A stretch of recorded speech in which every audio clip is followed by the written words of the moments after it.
Sidelines with Rob Browne. Talk sporty to me.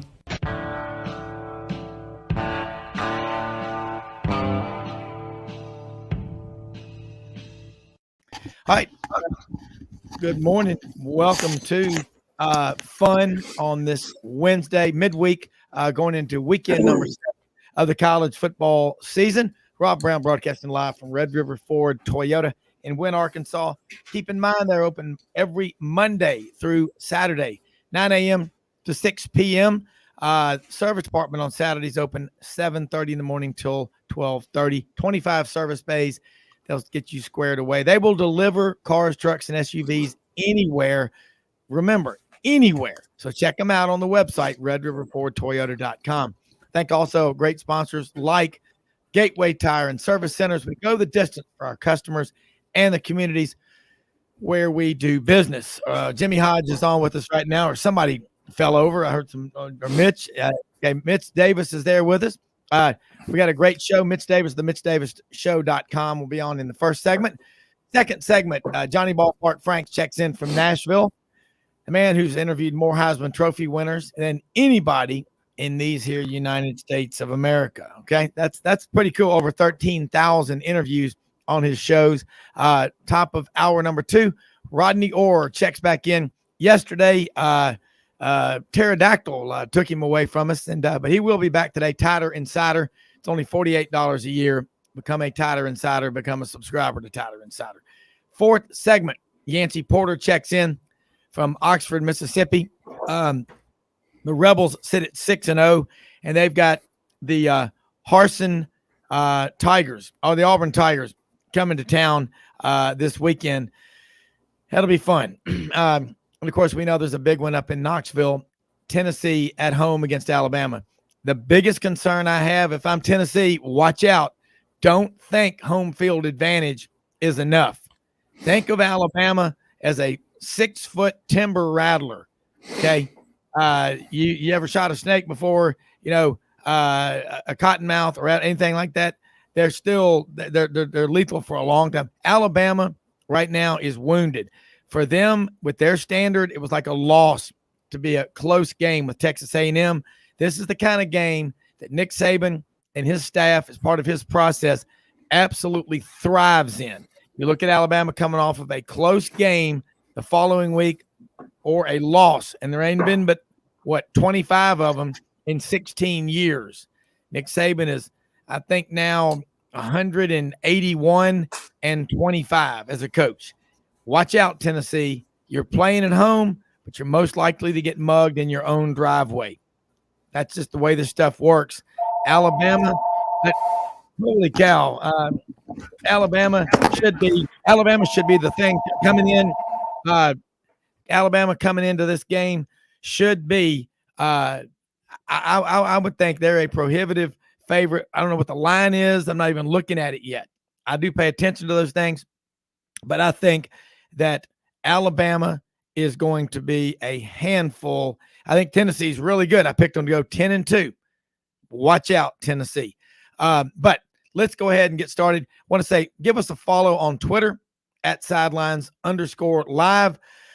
I'm really getting after it on Twitter. Mitch has been a very good coach on that. I had not been working as hard as I have been the last 6 or 8 weeks. I'm going to tell you what, we stay on sports. That's what we do. That's who we are. Monday through Saturday, 2 hours a day, sidelines.live, 680thefan.com, the podcast park, Kicks 96.3, Lake Martin, Alexander City, Alabama. So, Mitch Davis, let's get started right now.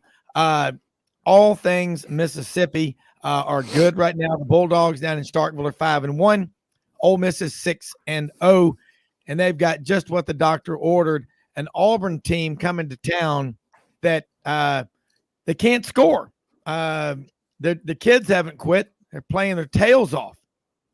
It's arguably the worst offensive play calling I've ever seen, ever, from an Auburn football team.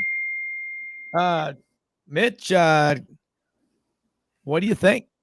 Rob, thanks for having me on. It's always a treat to come on your show, Jimmy. It's good to see you finally. You got the 21st century microphone, the headphones. I see you, brother. I see you. Welcome to the live stream, man. Rob, you talked about it. Great time in the state of Mississippi. Mississippi State's looking wonderful. Ole Miss is obviously 6-0 with a struggling, limping Auburn Tiger team coming into Oxford. I don't know if you'll be down there in Oxford, but I plan on making the trip down. Should be a fun day and should be a fun morning. Then get back to New Albany on Saturday afternoon to watch probably Tennessee beat Alabama. As you know, to my right, my trusted producer, CFO, and COO, and wife, Audrey, is a Vol for life. And Mark Ham, Rocky Top Tennessee Tailgate Report, cousin Mark, has 10 season tickets in the largest tailgate on the hill in Knoxville. We are going to Knoxville for the Tennessee-Alabama game. I hate that I'll be missing an Auburn game, especially one an hour away from Memphis and Oxford. I never, ever think Auburn's going to lose a game, and I will never, ever pull for Auburn to lose a game, regardless of what I think of the coaches. But that'll be fun. Just got a text from my friend Mike Brennan, who's a loyal listener and viewer to the show. Sold out. The vault is. It is going to be a raucous atmosphere. I guess if you're an Auburn fan, it can give you some sort of pride that they must think it's a big deal that they're going to probably put it to Auburn. But that Auburn brand is worth a lot. And it's a sleeping giant. But it's kind of like you feel like you're walking the green mile. I'm curious, Mitch, what Auburn's meal will be the night before the public beheading with Ole Miss. I mean, 20 pieces of chicken and 2 gallons of ice cream. That seems to be the last meal for a lot of people. Mitch, I'm not surprised at all at Ole Miss's success this year. Going to the portal and all, that's what Lane Kiffin does. But as always, he finds a quarterback, Jackson Dart. It's not fair to try to compare him to Matt Corral at this point in his career, but they're both California kids, gunslingers. That's what Lane Kiffin likes. But he's got a running game this year that's one of the best in the country. Yeah, Robin, that's the thing that separates Ole Miss this year is that running game. I mean, you got 2 running backs that can compete anywhere else in the Southeastern Conference. But, the thing that really interests me about this Ole Miss team is the fact that they have a defensive unit that ranks in the top 5 in the SEC. When was the last time Ole Miss under Lane Kiffin had a legitimate defense that can actually stop people and force turnovers and force defensive points? This is probably one of the best Ole Miss team we've seen since probably the 2014-2015 Ole Miss Rebels, who defeated Alabama. Of course, in 2016, they beat them again. This is probably the best Ole Miss team we've seen in a hot minute. Yeah, they beat them back-to-back 2014 in Oxford, 2015 in Tuscaloosa. Jimmy, what Mitch just said, that running game, that just is proof right there, if you need it, that Lane Kiffin can shift the paradigm and go from a pass-heavy attack to a run-heavy attack, but he'll find whatever way he needs to win, won't he? Well, I've got to say, Ole Miss had a pretty good running back room last year, and I think they would be doing quite nicely with the holes that this group of running backs has been able to run through. So I think the offensive line has, really done a good job for them. But I would wait another 2 or 3 weeks because they haven't exactly faced Murderer's Row as far as the schedule goes up to this point.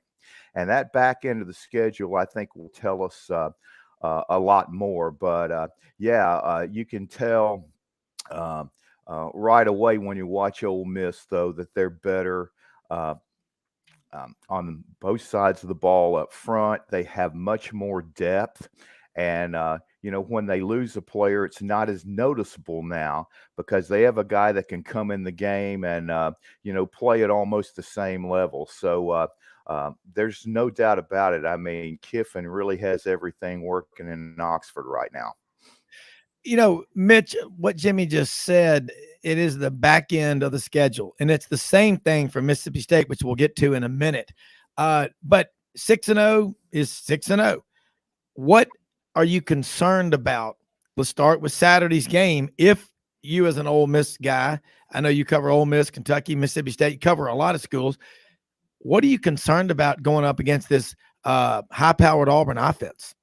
No offense, Rob, but there's I'm kidding. not much that I'm concerned about on Saturday. I look at that game and I'm like, man, this is like playing Central Arkansas again for Ole Miss. I mean, I mean, honestly, oh my goodness!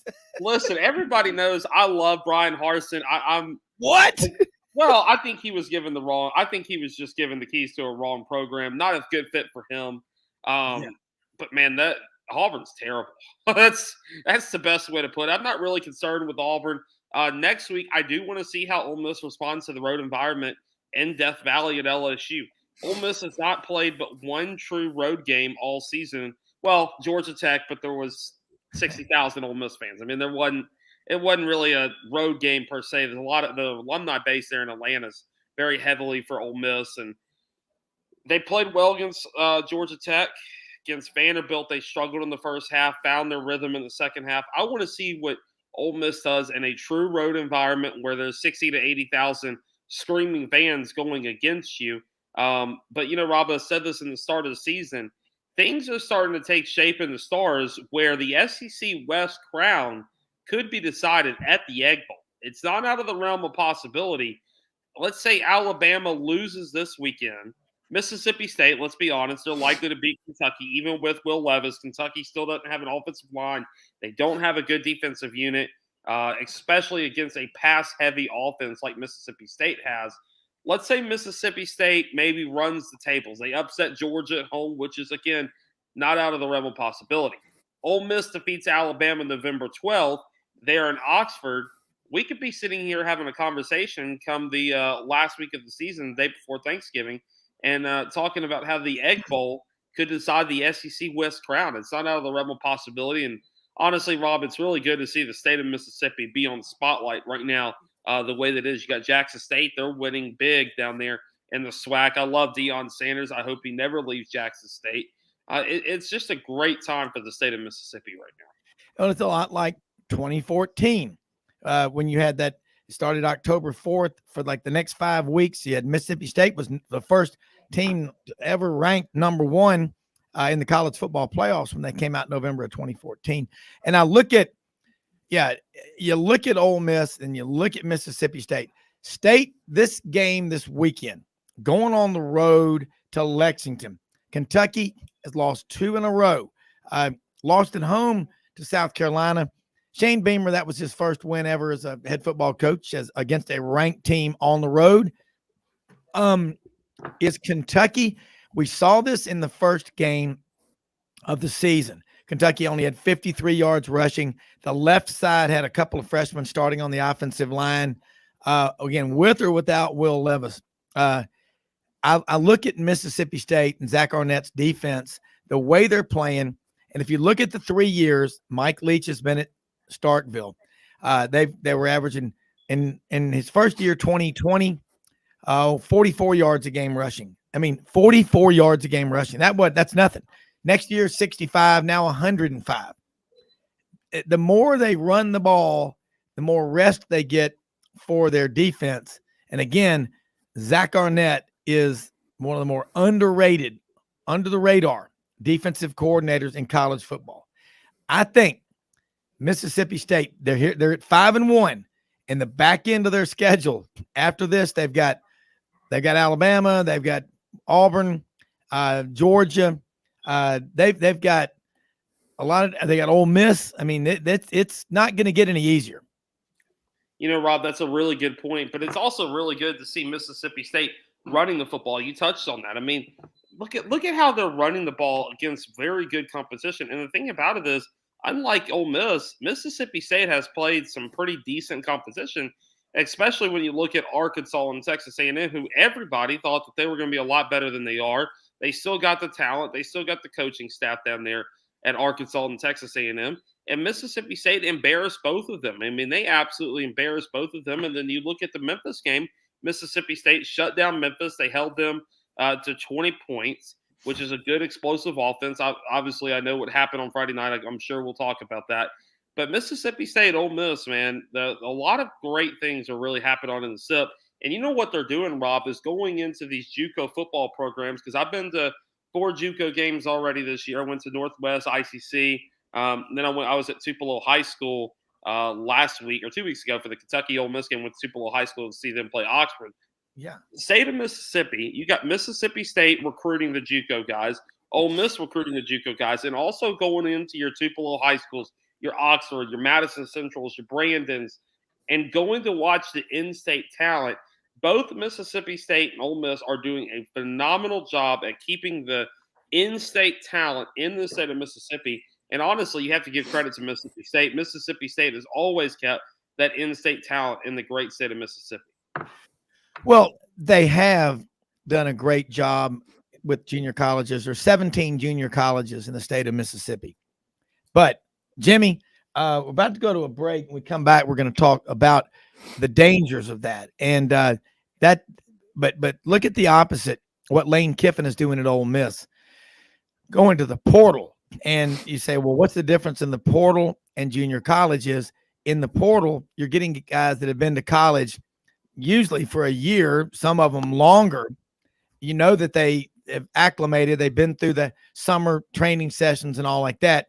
The problem with junior college is they're not put into that kind of structure. And that's what you got to be careful of, Mitch. And I'm sitting there thinking to myself, with every program, you better be getting the bulk of your talent out of the high schools, because that's where you're going to develop those players. But I agree with you. The state of Mississippi, I mean, Mississippi right now is just having a phenomenal year.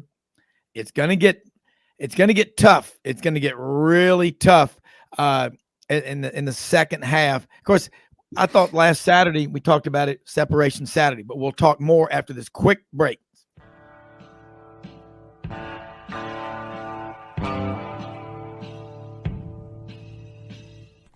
Red River Ford and Toyota, located in Wynne, Arkansas.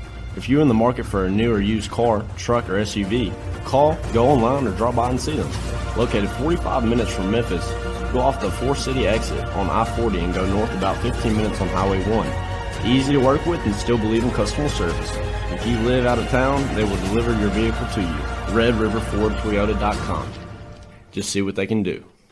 Strengthen your seed zone this spring with quality tillage equipment from House Industries. Located in Cherry Valley, Arkansas, House Industries specializes in manufacturing superior equipment that will minimize your downtime and keep you working in the field. To ensure the highest quality control, all design, fabrication, and testing takes place in a 99,000 square foot manufacturing facility located right here in the heart of the Delta. Locate your nearest House equipment dealer online at houseindustriesinc.com. House Industries, breaking ground. Sidelines with Rob Browne. Talk sporty to me.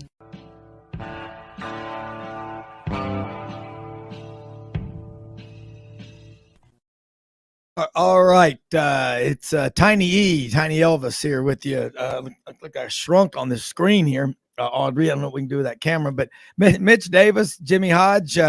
Hey, Mitch, just got a text from a viewer of the show, Levon Helm down in Fort Lauderdale, Florida. He says, Mitch Davis, that young man is correct in his assessment of Auburn. Ooh. Here comes another. I hate to be the bearer of bad news because I love you. I know. Look at you. I look at you like another brother of mine. Yeah. But good Lord, Auburn's terrible, man. You guys are a basketball school now, if I'm not mistaken. A basketball gymnastics school. That's baseball. We went to the World Series last year. Oh yeah, baseball. You as Bruce Pearl, as cheesy as he is, likes to say, Auburn is an everything school. We're an everything school. That's what Bruce Pearl likes to say. Yeah, well, football pays for everything else, but man, you've got a powerful brand there. But offensively, you're right. It's hard to watch. Tank Bigsby, 348 yards rushing for the season. I mean, Jarquez Hunter. If you're Auburn, you got to be wondering, are these guys? And I think I'm pretty confident a coaching change is going to be made. Hey, you know who your next coach is going to be, right? Matt Rule, who just got fired from the Carolina Panthers. Don't find him. I don't know. I'm not sure. I've been getting a lot of text from people in Charlotte who are saying, if he's Auburn's coach, I'm out. I'm done with Auburn. I'm like, well, I don't know that much about Matt Rule, although He was at Temple. He went to Baylor. But Auburn right now has a coach. But I got to say this. They're last in the SEC in recruiting. You can't keep going down this road. I mean, what are you waiting for? You're waiting for the other shoe to drop. It's going to drop. Jimmy, look, let's talk about it real quick. What Mitch just said. Mississippi State going on the road to Kentucky. Mitch, it is a great time. I agree with you in Mississippi for college football.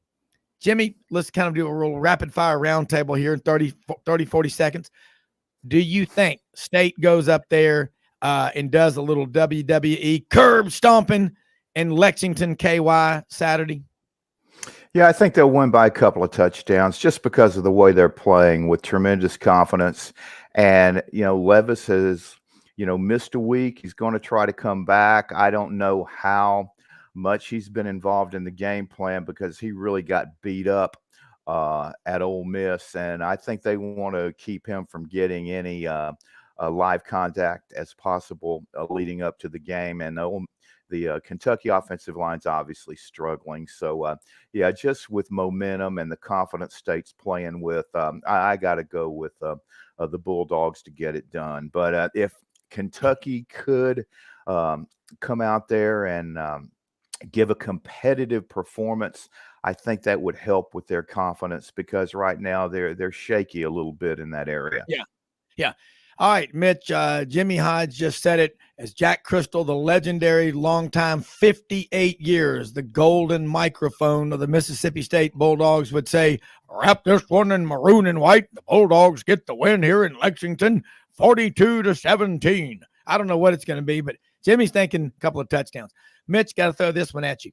You tell me, Mississippi State still, what is going to be a successful season? Mitch, last year, I think the Bulldogs won 6 or 7 games. I'm thinking 8-4, 9-3 this year. Right now, they're 5-1. I think 9-3 is realistic. I think that would be an excellent season for Mississippi State. It would get them back to a Florida Bowl.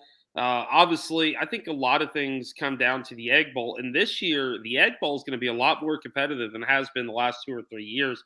Mississippi State has bridged that gap again. They go into these JUCO schools, getting the kids from East Mississippi Junior Community College, getting the kids from Northwest, getting the kids from ICC.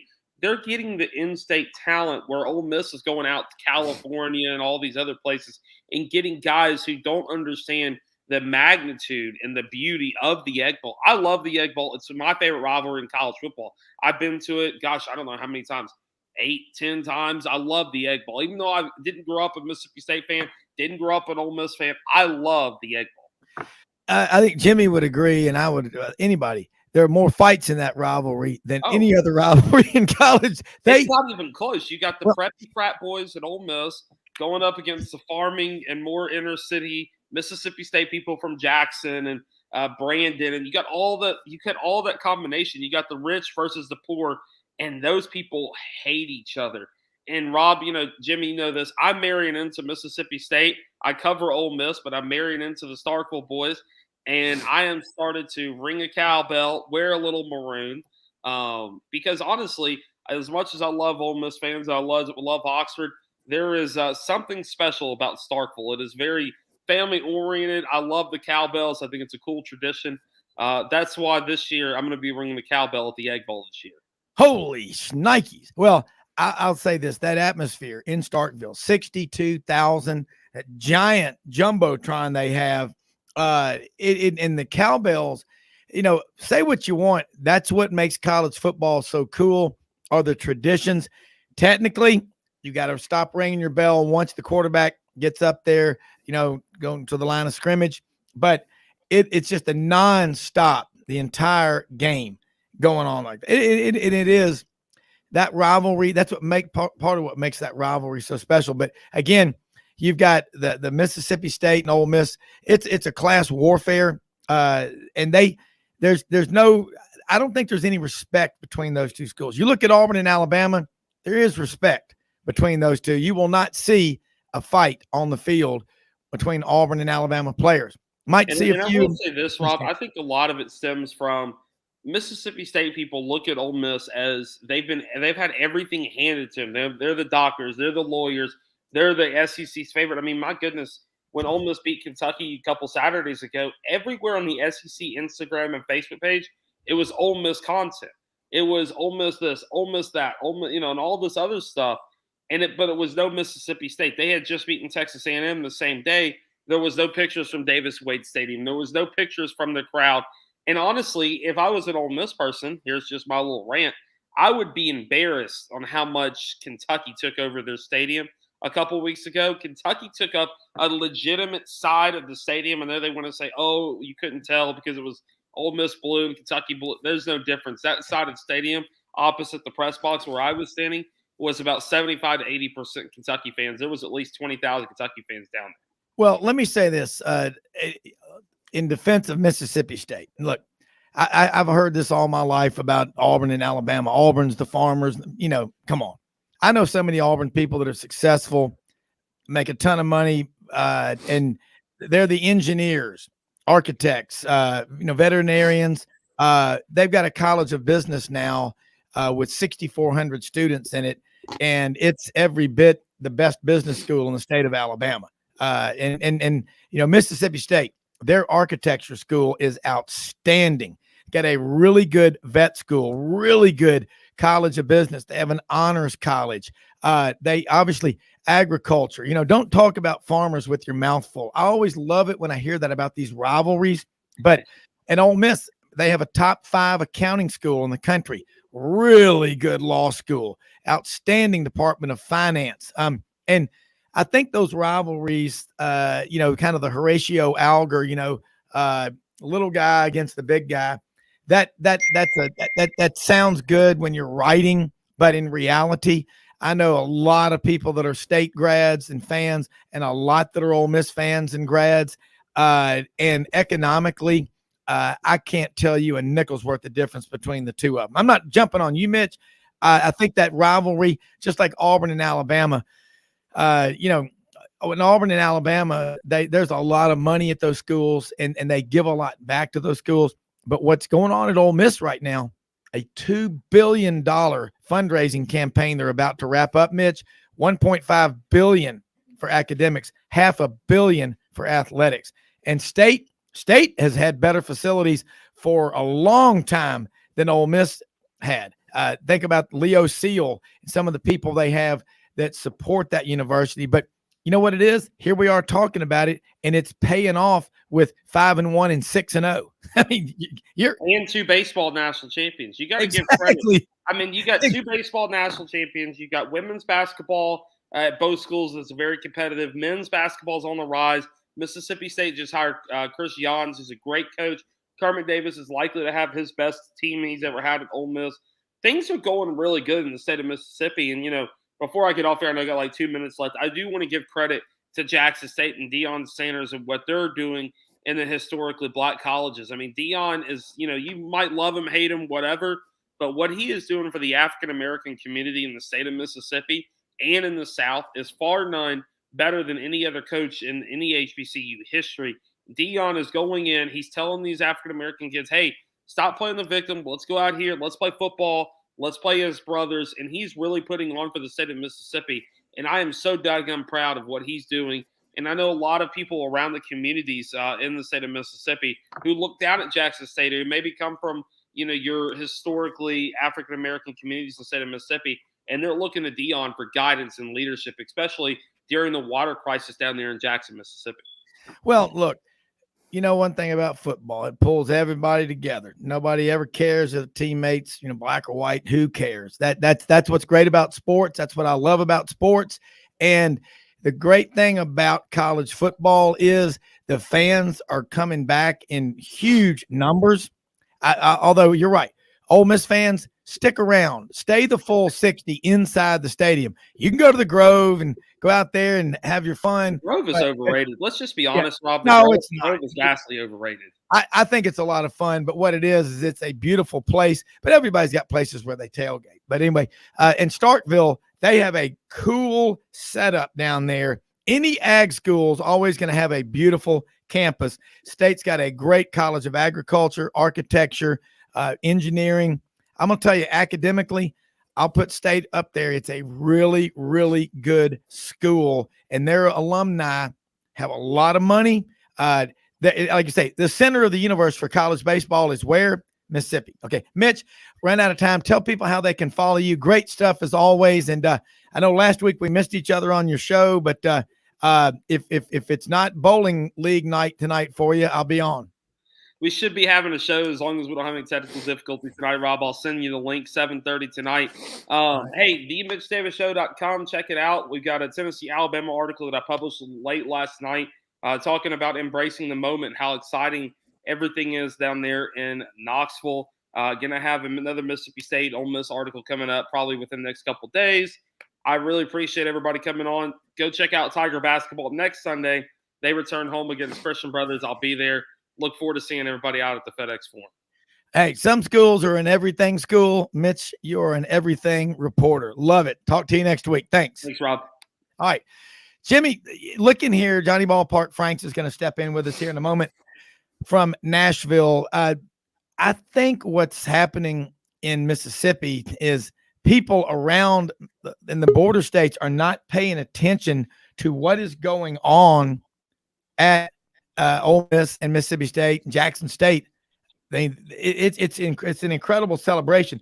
Johnny Ballpark Franks is with us right now up in Nashville. And Johnny, Mitch Davis was just talking about what Deion Sanders is doing down at Jackson State for the historically black colleges and universities, HBCUs. It's a big deal down there. You have some time. You served as associate or maybe athletic director at Tennessee State University up in Nashville. How big is this and how good is this for college football?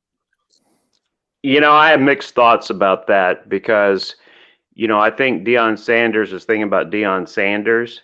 And yeah. I don't – and I think Coach Robinson Jr., head coach of Alabama State, kind of stated it best. Deion Sanders is not HBCU.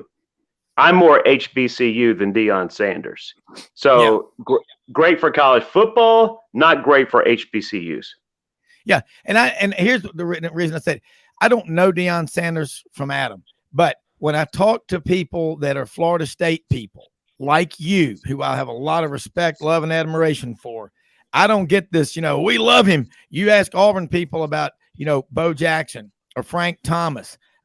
You get a different reaction. They love these guys. Charles Barkley. It's different. So just that's interesting because what you say carries a lot of weight, Johnny Ballpark Franks. All right, let's switch gears. You know how when you come on Sidelines, it's like living in the median on I-65 between Nashville and Birmingham. You better pull out of your driveway doing 105 because Jimmy Hodge is coming at you with a question or somebody is. But let's get your thoughts real quick on Florida State. You and I were talking last night as Audrey and I were driving back from Memphis from swimming and watching that harvest moon. It's beautiful over here. Dadgummit, Florida State, Doak Campbell Stadium. It's one of my favorite places for college football in America. They were 4-0. Now they're 4-2. Kind of give us a quick breakdown on Florida State and then take it from there. How ironic is the fact they should be 6-0. And, it comes down to, and if you're a Florida State fan or know anything about Florida State, although they finally went out and got a kicker back when they won their first national championship back in 1993, the kick woes is a problem. It cost them in that first loss we're talking about against Wake Forest. And then last week, because they didn't have faith in their kicker, they bypassed an opportunity to kick a field goal there in the first half. And then on that drive, if you have a kicker, you're not trying to score a touchdown in that situation, especially throwing in triple coverage. You're going to run a couple of running plays and then set up for an easy field goal. But because they have no faith in their kicking game, we saw what transpired. Jordan Travis made a major mistake, and thus now Florida State 4-2. We're still looking at a 9-3 season, could be even 10-2 regular season. I think Florida State, they've been gearing up for this game against Clemson. The fan base is going to be fired up. I've said it all along, just like I thought Florida State would beat LSU. I think Florida State takes down Clemson on Saturday. Wow. I'm not going to argue with that because I've watched Mike Norvell when he was at Memphis for 4 years. I've watched him since he's been at Florida State. He's trying to dig them out of a hole. But, man, the guy knows how to call plays at the right time. He's got a great offensive mind. And, again, Florida State is just right there. They're in every game, and if they put it together and play a full 60, they can definitely beat Clemson. Jimmy Hodge jumping here with Johnny Ballpark Franks, one of the great names. Well, hold on, Jimmy, hold that because we're about to go to a break, and I know I don't want to get you started because I know you got some great things you want to talk about. But Johnny, I like what you said though about Florida State 9-3, 10-2, because the scary thing is though, for the schools that recruit Florida, and a lot of SEC schools go down there other than the Gators, that's going to make it tougher to go down there and get talent, because Florida State, man, when they're winning, they recruit on another level. We'll talk more after this quick commercial break on Sidelines.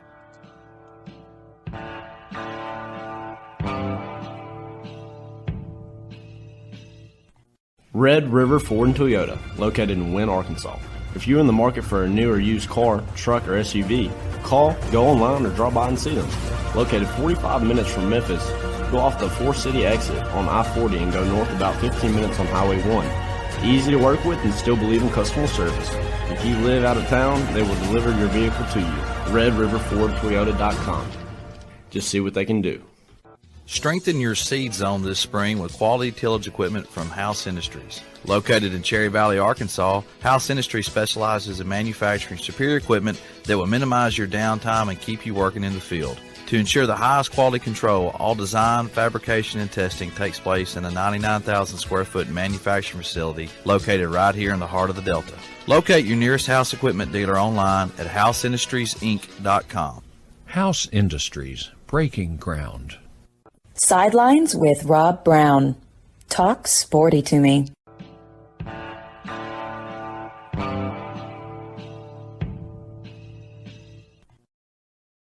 All right, Rob Browne back with you. Jimmy Hodge up in Knoxville. We're here at Red River.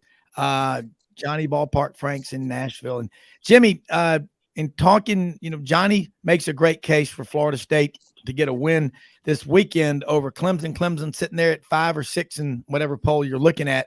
But nonetheless, this is a big game. We all remember growing up how big Florida State Clemson was before Florida State was even in the ACC. So this one, we're starting to see, look at Tennessee, Alabama this weekend. We'll be up in Knoxville. Audrey and I will. Your thoughts on the Tigers and the Noles? Yeah, I think Florida State's got a great shot. I mean, they are improved significantly up front on both sides of the ball, and that's what's so key if you're playing against Clemson, because this is not a Clemson program that's as good as it was as recently as 2 or 3 years ago, much less the preceding 5 years before that. So I think Florida State's going to come into this game with a lot of confidence. And as far as Mike Norvell goes, he's not going to confuse me with the best sideline coaches I've ever seen in college football. But at the same time, he's done a really good job, though, of developing this program. They've done a good job in player evaluation. They are developing players and they're developing depth. And that's what you need to be able to reestablish your status at the top of the ACC. And I think they're well on their way to doing that. And yeah, I think they're just going to continue to get better. But this would be a huge win for them. And I think they're more than capable of pulling it off, but they can't beat themselves. They can't give Clemson free scores like on silly turnovers, muffed punts, or special teams errors. And as we've seen for most of this season, there have been just tons of special teams mistakes by virtually every program you see at the Division I level. So you really have to focus on that aspect of the game. And again, I would like to see how Clemson's going to respond to that hostile atmosphere they're going to face at Doak Campbell. And but again, I'll repeat that I think Florida State's got a great shot to win this game. And if they do win it, they could have a chance to, really have a big year. Yeah. I'm asking you this one now, Johnny. How big a game say in the last 5 years, where does this one rank? Because Florida State has a chance here, whereas in past years, they thought they did, but they really didn't. You have to go all the way back to the opening game of 2017 when Alabama #1, Florida State #3. That's how many years you have to go back when you talk about big games. And this is for a program when you talk about big games historically in the college football world dating back to the late 80s. Florida State had a lot of big games, but this is how huge this game is. It's a measuring stick game, just like we see with Tennessee hosting Alabama. You can think you're back, you can think you've made great strides, but it's still measured in this case for Florida State to beat Clemson Saturday night, just like it is for Tennessee to beat Alabama on Saturday. Johnny, let's switch gears and head I-40 East over to Knoxville. Again, Audrey and I are going up there. It's going to be a lot of fun. Here's my take on it. This is exactly the kind of game Nick Saban loves. He thrives in game atmospheres like this. They struggle to beat a very average, below average, really, for the talent they have, Texas A&M team. All week long, they're going to be told how bad they are, how Tennessee's going to kill them. They're going on the road, blah, blah, blah. This is exactly what Nick Saban loves. I think Tennessee better be careful about getting too comfortable with the home field advantage. I think Alabama goes up there. If Bryce Young is the starter and gets the win, not going to be easy. I think they get the win. I think Tennessee's really good, but I think they've got enough deficiencies that Alabama will exploit them, again, if Bryce Young is the starter. If he's not the starter, it's not that Jalen Milroe's not good, but I would take Tennessee probably, if that game goes a full 4 quarters, I would favor Tennessee there. But a healthy Bryce Young, it's Bama. I had Jeff Rutledge on my show Monday, the Alabama quarterback who led Alabama to the national championship in 1978, a runner-up finish in 1977 for the national title. And here's somebody who knows what it's like to be a starter, knows what it's like to be a backup. And I'm just not buying that Bryce Young is going to be ready Saturday. The only way I could see him being ready is to be able to run the offense but throw sidearm. And that's not going to get it done because Tennessee will pick up on that quickly. So I'm going and thinking about this game with the mindset of Jalen Milroe. And so with that said, it was different 2 weeks ago when you're talking about getting a win over Arkansas. Jalen Milroe was not thinking he was going to be playing in a game where it was on the line when he was in there. So he had no time to think about it. Whereas going into Texas A&M, he had all week to think about the fact that he was a starter, and he played like that. He didn't play like he normally would play. So now with that, they get the W. He has that under belt. Now he's getting all of these reps. I think we'll see a different version of Jalen Milroe coming up on Saturday. Now, is he as good as Bryce Young? Absolutely not. But is he good enough to lead Alabama to a victory in Knoxville? Yes, he is. And look, they 0-15 still means 0-15, and that's the record in the last 15 meetings between Tennessee and Alabama. So until you can show me you can beat Alabama, I'm not picking against Alabama in this series. Yeah, our friend Tony Barnhart this morning I saw on Twitter put out, it's like the good old days, Tennessee and Alabama. Is this going to be 16 in a row for Nick Saban? And I just replied, I agree with Tony Barnhart. Man, he is. I love him. He's smart. And I just said, if Tennessee thinks that home field advantage alone is enough to beat Alabama, they're going to be in trouble. But another question, I like that you talked to Jeff Rutledge. I remember him. Golly, I remember him like it was yesterday when he played for Alabama. And Stedman Shealy came in after that out of Dothan. You think about this, and Johnny, you made a great reference to it. Being the starting quarterback and knowing for a week or two you're going to be the starter going into whatever game's coming up, it's one thing. But if you are the backup and the starter who has just been flawless in his first 5 games gets injured and they throw you in there, it's kind of like being in a sound state of sleep and someone waking you up and start talking to you and you're like, oh, wait a minute, versus, someone who's been stretched out and been up, walking around, and they're loose. That's how big a difference it is. And I think that's critical. But Jalen Milroe has had the Arkansas, up there, he had a big game up there coming in when Bryce got hurt. Last week in the first half, though, two fumbles and an interception, but they still got the win. They won a game that they could have lost. How important is that? Well, I think it's very important. You throw the other stats in there. One of the most reliable kickers over the last 2 years misses one kick that's a 50-50, but then you miss another kick that he should make. He knows he should make it. If you make that kick, A&M, we're not in that conversation at the end of the game. It's a different conversation. You also, the turnover margin, the fact that Alabama had 4 turnovers compared to Texas A&M's 1, that has to be cleared up. And here's Alabama and the way they're thinking this week. Yeah, a great teaching moment for the staff, having the full attention of this Alabama squad all week long leading into Tennessee. But the same thing goes to the fact that these bad things happen, and yet you still found a way to win the ball game. Yeah. Jimmy, you take a look at this one. You're in Knoxville right now.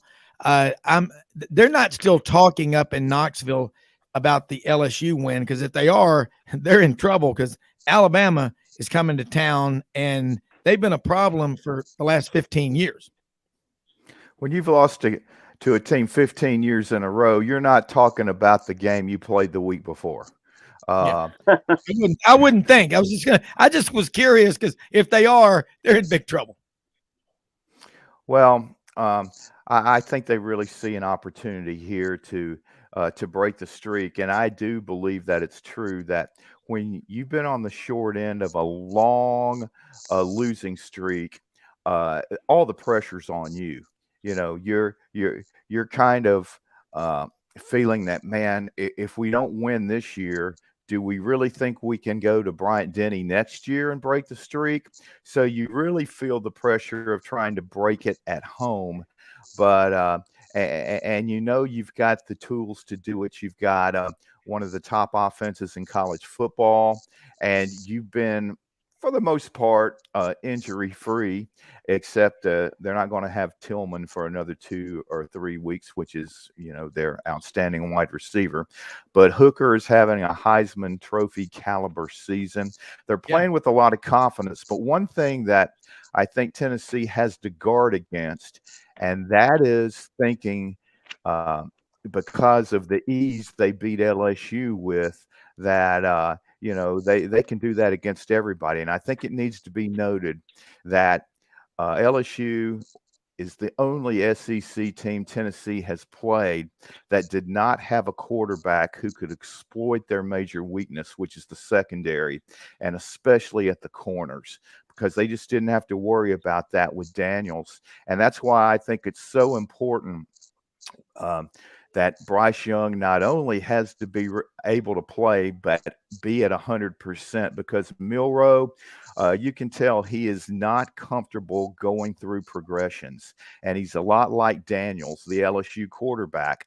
I mean, yeah, he'll look for that primary receiver, but if that first guy's not open, more than likely he's going to look to run. And I think Tennessee will employ the same strategy they used against Daniels last week. They'll assign a spy to Milroe to mirror him everywhere he goes, and then all the other defenders will be aware of where he is, so that he can't break loose, for 15, 20-yard runs when that primary receiver isn't open.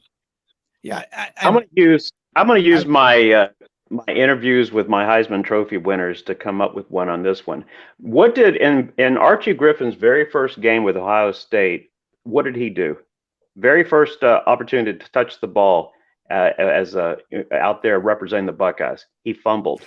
What did he do the very next week? He came into the ball game at the end of the first quarter. He set record for most yards rushing in a single game in Ohio State history. So yes, Jalen Milroe was not ready. He, in his mind, he got into his mind. He wasn't playing like he normally has played. Now the fact that he gets the W, he can relax. He knows he's had success. He's one of the fastest players, if not the fastest player on the football field when he's out there, and he will be that, and that'll be the case on Saturday as well. So if he just trusts his own abilities, his own talent, allow the game to come to him, Alabama can beat Tennessee with Jalen Milroe. And I go back to the LSU game. How does that game change? Does it change if LSU doesn't turn the ball over immediately, which sets up a free touchdown for Tennessee? I mean, it's a different ball game mentally when you know you got to be at your best, and all of a sudden you give a free touchdown to a team in that case. What happens if Tennessee, trying to end this 0-15 stretch, and has a huge turnover to begin the game on Saturday? All right, Johnny, I'm going to throw this at you. How much stock do you put in the fact that Tennessee faced an athletic, fast, great-looking quarterback, Anthony Richardson, 6'4", 240, runs a legitimate 4.45 40, and now it did go down to a Hail Mary at the end away from Florida coming back, but I think I bet they learned a lot from that.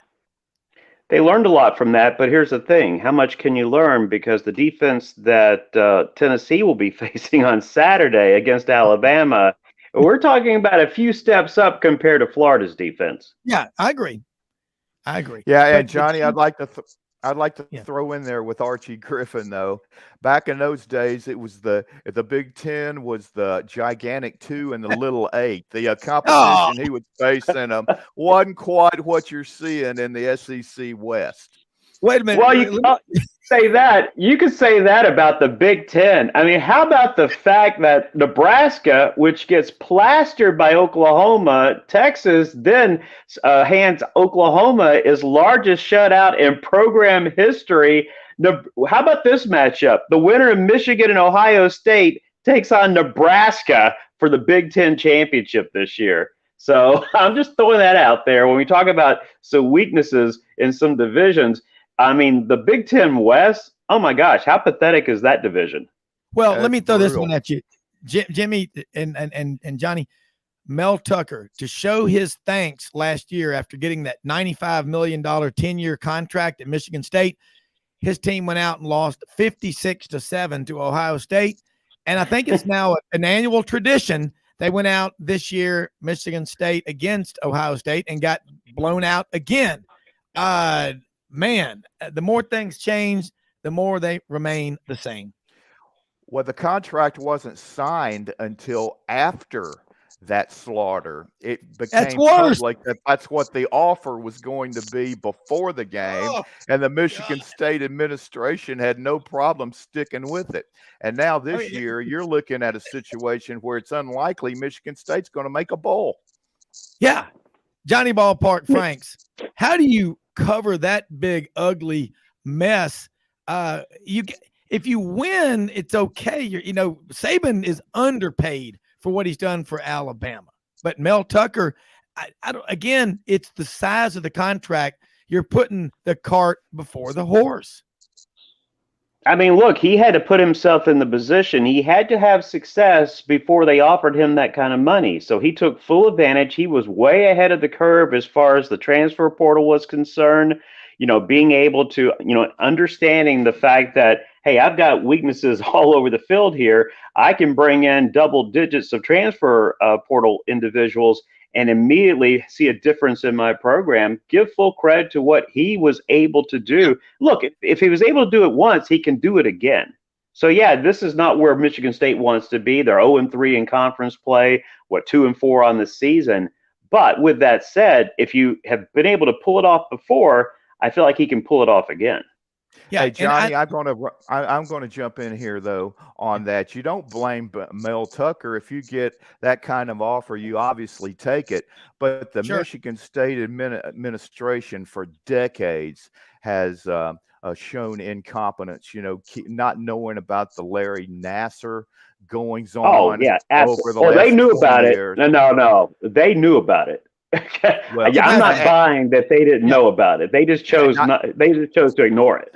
And hold your thoughts for just a second. We're going to take a break. We're going to come back with Johnny Ballpark Franks and Jimmy Hodge and me.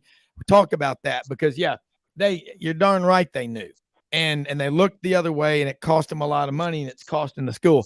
More Sidelines after this quick commercial break on Wednesday.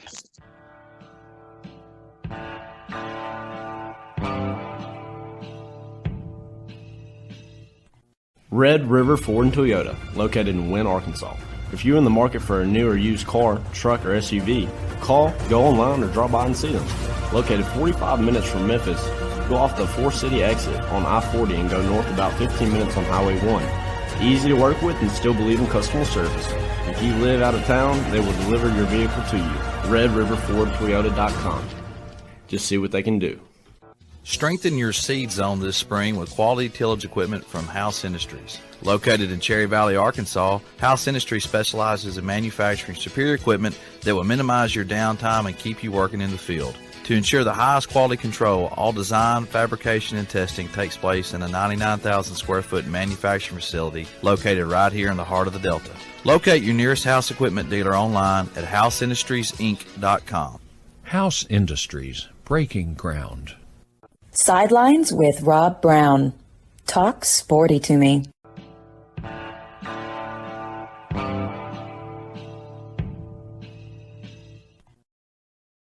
Johnny Ballpark, Frank, Jimmy Hodge.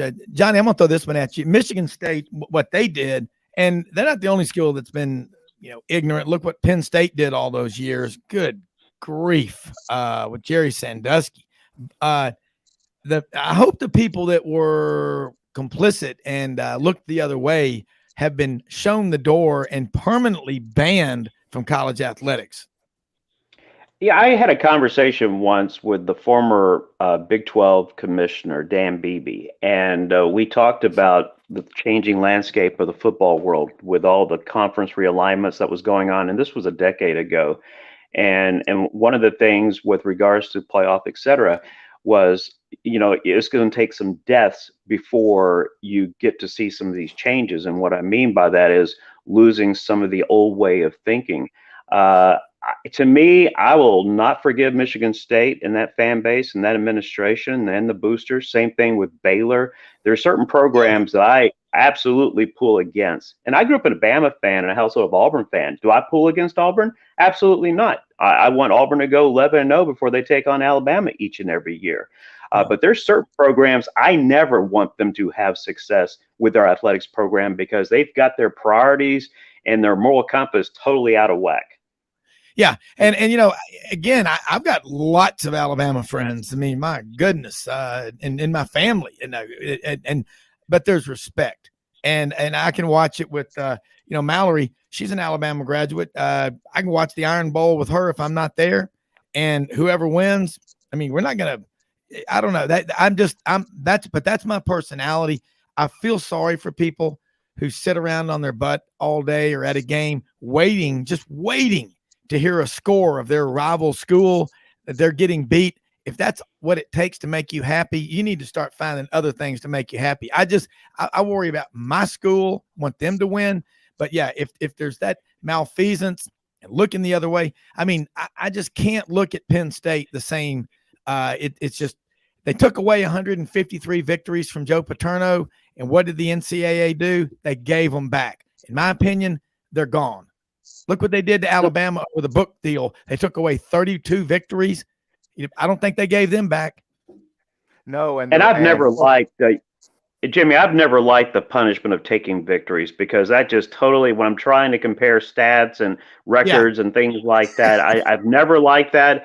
Where athletic programs really hurt is financial wise. You hurt them where it really counts. Money-wise, but I hate taking victories away. I never have liked that. I also hate taking scholarships away. I hate that part. Find the people involved with big fines and then kick them out. Yeah, well, on top of that, during the Alabama case, those violations involved 15 different sports, and Alabama had 7 players suspended for I think 4 games, and that really hurt them in Saban's first season. But what made it worse is that I think it was Yeager, who was the head of the committee on infractions, during the press conference said, "We consider this matter officially over." And then 2 years later, they take away those wins, whereas there had been 5 or 6 schools that had basically the same violations that had gotten a slap on the wrist. And they do this to Alabama, and they still have not given those victories back. But going back to Michigan State, not only is it inexcusable what their administration allowed Nasser to do over 2 decades, but this also occurred with domestic and sexual assault incidents with their basketball and football programs, which Right. basically forced D'Antonio out in addition to a couple other things. And it had reached the point that Izzo was made a couple of public comments in which he said he would not be surprised if he was gone, but he survived it. But it was so bad, that's why Luke Fickell turned down the job 3 years ago, and that allowed Tucker to get it. But you can't give Tucker that type of contract when he had never won before. I mean, that season last year, that was his first season in which he was going to have a double-digit a victory season. His first year at Colorado, 5-7, and then during the abbreviated pandemic season, 2-5 at Michigan State. They should have waited at least one more year and probably two before they offered that extension. Yeah. You say that, but look at the other sports out there. I mean, look, I'm a huge Atlanta Braves fan. Michael Harris began the year, he was at Double-A, and then he, in a short period of 3 months, earns a $75 million plus contract for 3 months of work. I mean, what happens if he all of a sudden can't hit a curveball or whatever? I mean, sometimes you take chances, and in some cases you see somebody you feel like he's a good fit. He's doing it the right way. We've had success. We know other programs would want him. And so sometimes you take a gamble. I mean, would you want your contract back now if you were Texas A&M and what you're giving Jimbo Fisher? I mean, there's all kinds of questions out there. Has Coach Franklin earned the money that he's one of the top paid coaches in all of college football? Has he earned that yet? I mean, he can't win the big one.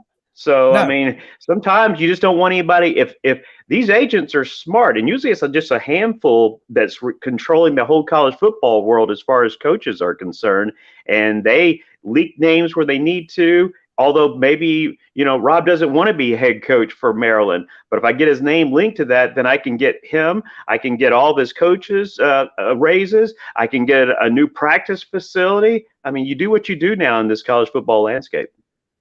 Well, I agree with you. I do think that though Penn State is on the road to success, because it looks like their NIL program is really getting up to speed. And Fisher and Franklin both, unlike Tucker, had shown previous success at different schools. All right, let me throw this at you, Johnny and Jimmy. Mark Ham, Rocky Top Tennessee Tailgate Report, just sent this in to me up in Knoxville. The last time each SEC school has beaten Alabama in football: Arkansas, 2006, Auburn, 2019. Last year, that one still hurts. Florida, 2008, Georgia, obviously in January, Kentucky, 1997, LSU, 2019, Mississippi State, 2007, Missouri, 1975. That was the year before the band, Levon Helm and the guys, quit going on tour. Ole Miss, Alabama fully lost that year with Ozzie Newsome. All right. Ole Miss, 2015. That was back-to-back, 14 and 15. South Carolina, Stephen Garcia, just has the day of his life in 2010. Tennessee, 2006.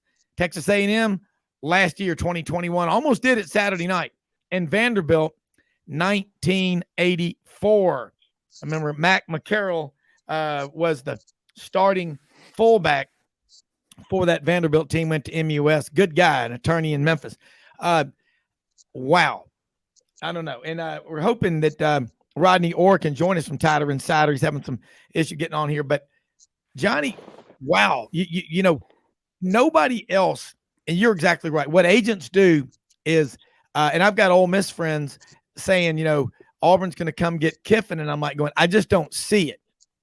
But agents will put the names out there to get more money from the current employer, won't they? Oh, absolutely. I mean, that's absolutely the case. I mean, look, remember Nick Saban, when he turned down the job, we almost, if you're a Bama fan, almost had Rich Rodriguez as your head coach of the Crimson Tide starting in 2007.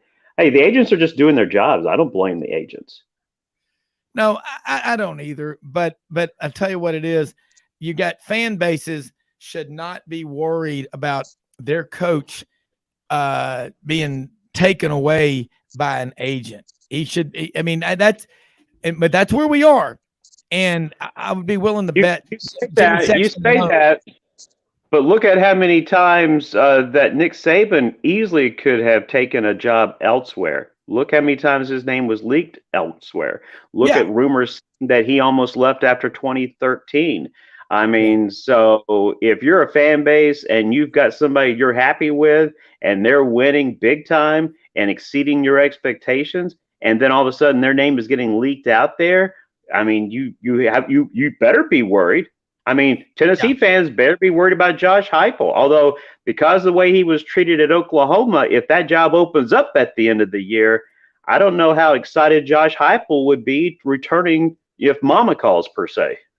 Yeah, I think certain coaches like Nick Saban for sure and Kirby Smart, they're only going to take a job if they are in complete control, whatever that means. But you've got certain jobs that are very appealing, but the booster involvement might a coach think twice about taking that job. If you can get all your boosters rowing in the same direction, anything is possible, Johnny. That's the key, isn't it? You can get them rowing in the right direction when your team is winning. The problem is getting them rowing in the right direction when you need them to be rowing in the right direction, when you're trying to reestablish a program. And that's why the Tennessee program has been in shambles for a decade plus. It's because the boosters can't seem to get out of the way. I think this is the reason why Auburn has never reached its full potential, because the boosters can't get out of the way. These athletic programs are like toys to them. This is their toy. They don't get the notoriety that they get when they see success with their college football program in the SEC. And I think that's one of the biggest problems that Auburn faces year in and year out. They can't seem to get everybody on the same page, because that's what you need if you want to make strides and not only catch up to Alabama, but pass Alabama. Yeah. And bottom line is, I just read off those numbers. When was the last time all these schools beat Alabama? Alabama's the standard. But look in recruiting. You look at Auburn used to get a lot of those players. Now they're all going to Alabama or Georgia. And again, Stat Tiger, our good friend of the show, gave us a stat. Since 2015, Alabama has signed 89 top 100 players. Georgia, 69. Auburn, 19, and only 3 in the last 2 years. I mean, good grief. How do you shut down your recruiting? You got to just intentionally not try. There's 131 FBS teams out there, yet 4 are getting half. 4, Alabama, Georgia, Ohio State, Clemson, getting half of your top 100 year in and year out. Yeah. I think there was that's exactly right. And then look at, again, another one from Stat Tiger said in 2007, Alabama made their commitment to win. 2016, Georgia made their profound commitment to win. And he says, it doesn't matter squat who Auburn hires as their next football coach, should they get rid of Brian Harsin, unless there is a 100% commitment to win. And everybody's on the same page, as people out down there at the general store in Kalijah, Alabama would say, it ain't gonna happen. That's just the way it is. I mean, and Johnny, you think about this. If you are Auburn or you're Alabama or Georgia, you got enough talent within 250 miles of your campus to be competing for the college football playoff and the national championship every year, don't you? That's a given, correct? I mean, you can't argue that. That's a given. However, the name, image, and likeness thing has totally changed. Is the money there? Can Auburn compete financially wise with those top 4 programs? Texas A&M and Texas, by far, best opportunities in the country and the money to spend as far as name, image, and likeness. But you still have to be able to coach. You still have to be able to coach up the players once they arrive. You also have to be able to keep all of these talented individuals happy with only one football out there. And so not only is the challenge, if you're a head coach for these programs, is to be able to recruit these type of individuals, make sure they get their name, image, and likeness, packages that are out there. But once they arrive, you have to be able to get them all heading the right direction. Also teach patience.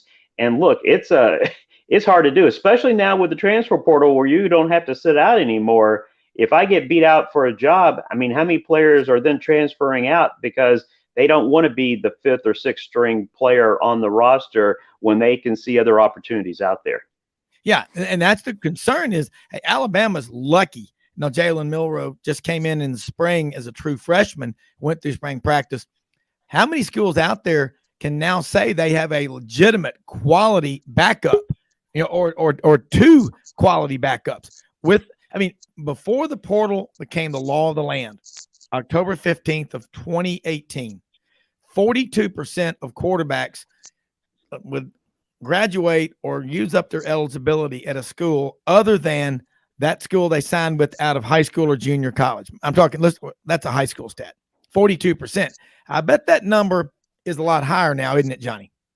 Well, you're asking about how many programs have solid backups. How many programs have solid starters? I mean, I can think of one that you're certainly fond of that you question. Is he a number 1 starting quarterback? Look at Auburn. I mean, look what they've got. Well, that's exactly what I'm talking about. Yeah. That's exactly what I'm talking about. Yeah. I mean, ask you this. Everybody wants to really give Jalen Milroe all this agony and stuff and saying, he's not good enough. I see the Bama fans talking and chirping over the weekend. He's not good enough to be a starter for them. You think, would Auburn take Jalen Milroe right now to be their starting quarterback the rest of the way? Yes.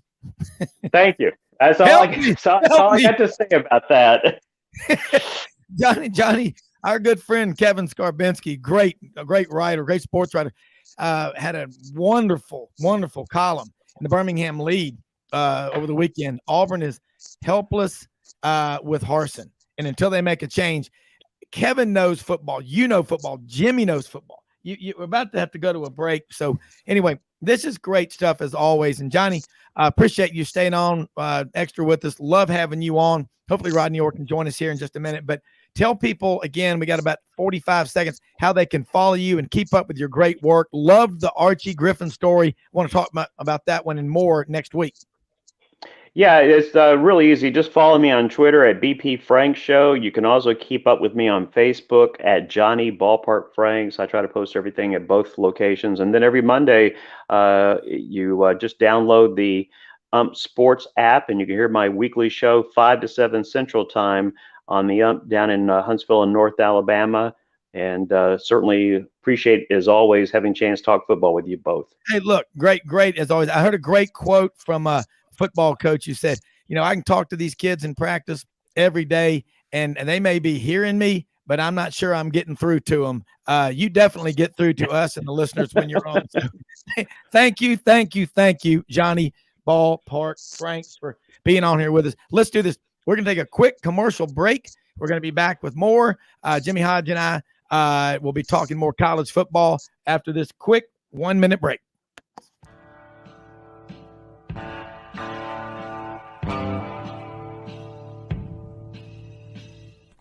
Red River Ford and Toyota, located in Wynne, Arkansas. If you're in the market for a new or used car, truck, or SUV, call, go online, or drop by and see them. Located 45 minutes from Memphis, go off the 4-city exit on I-40 and go north about 15 minutes on Highway 1. Easy to work with and still believe in customer service. If you live out of town, they will deliver your vehicle to you. RedRiverFordToyota.com. Just see what they can do. Strengthen your seed zone this spring with quality tillage equipment from House Industries. Located in Cherry Valley, Arkansas, House Industries specializes in manufacturing superior equipment that will minimize your downtime and keep you working in the field. To ensure the highest quality control, all design, fabrication, and testing takes place in a 99,000 square foot manufacturing facility located right here in the heart of the Delta. Locate your nearest House equipment dealer online at houseindustriesinc.com. House Industries, breaking ground. Sidelines with Rob Browne. Talk sporty to me.